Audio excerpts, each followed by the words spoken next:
एक राजा था।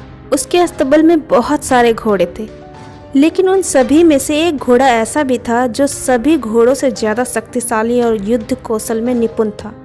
राजा हर युद्ध में उसकी पीठ पर बैठकर जाता और युद्ध जीतकर आता था, इसलिए राजा उसे बहुत प्यार करता था। समय के साथ घोड़ा बूढ़ा हो गया।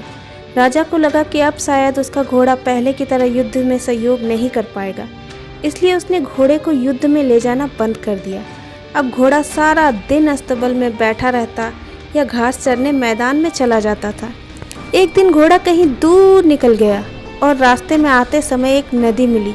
नदी में कीचड़ था। घोड़े को लगा कि वह आसानी से नदी पार कर लेगा, किंतु जैसे ही उसने नदी पार करने का प्रयास किया वह कीचड़ में फंस गया। घोड़ा जितना कीचड़ से बाहर आने का प्रयास करता वह उतना ही उसमें फंसता जा रहा था। अपने आप को मुसीबत में घिरा देखकर घोड़ा जोर जोर से हिनहिनाने लगा। घोड़े की हिनहिनाने की आवाज़ सुनकर रास्ते में जा रहे राहगीर इकट्ठे हो गए। उन सभी ने मिलकर घोड़े को कीचड़ से निकालने का प्रयास किया, किंतु वे असफल रहे। लोगों ने घोड़े के मालिक का पता किया तो पता चला कि वो राजा का घोड़ा है। यह बात राजा तक पहुंच गई कि उनका प्यारा घोड़ा गहरे कीचड़ में फंस गया है और कीचड़ से नहीं निकल पा रहा है।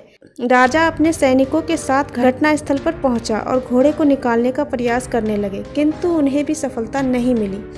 अब राजा भी बहुत परेशान हो गया।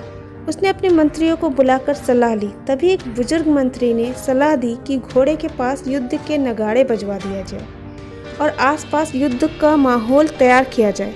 राजा को बूढ़े मंत्री की सलाह अच्छी लगी और उसने वैसा ही किया। जैसे ही नगाड़े बजे, तलवारों और ढालों की आवाज़ गूंजी, वैसे ही बूढ़े घोड़े में मानो फिर से जवानी आ गई और मानो उसकी नसों में खून का संचार कई गुना बढ़ गया हो। वह धीरे धीरे उठ खड़ा हुआ और जोर से हिनहिनाते हुए चमत्कारी रूप से एक झटके में कीचड़ से बाहर आ गया। राजा ने बूढ़े मंत्री से पूछा, ये चमत्कार कैसे हुआ? मंत्री ने उत्तर दिया, ये घोड़ा बूढ़ा जरूर हो गया है, लेकिन जब इससे काम नहीं लिया गया तो इसके अंदर उत्साह और आत्मविश्वास खत्म हो गया था और आज फिर से वही माहौल मिला तो उसके उत्साह का संचार हुआ और वो ताकत लौट आई है। राजा को भी सारी बात समझ में आ गई और उसने अपने वीर घोड़े को फिर से काम पर रख लिया। राजा और बूढ़ा घोड़ा की कहानी से हमें शिक्षा मिलती है कि जीवन में उत्साह और आत्मविश्वास को कभी खत्म नहीं होने देना चाहिए।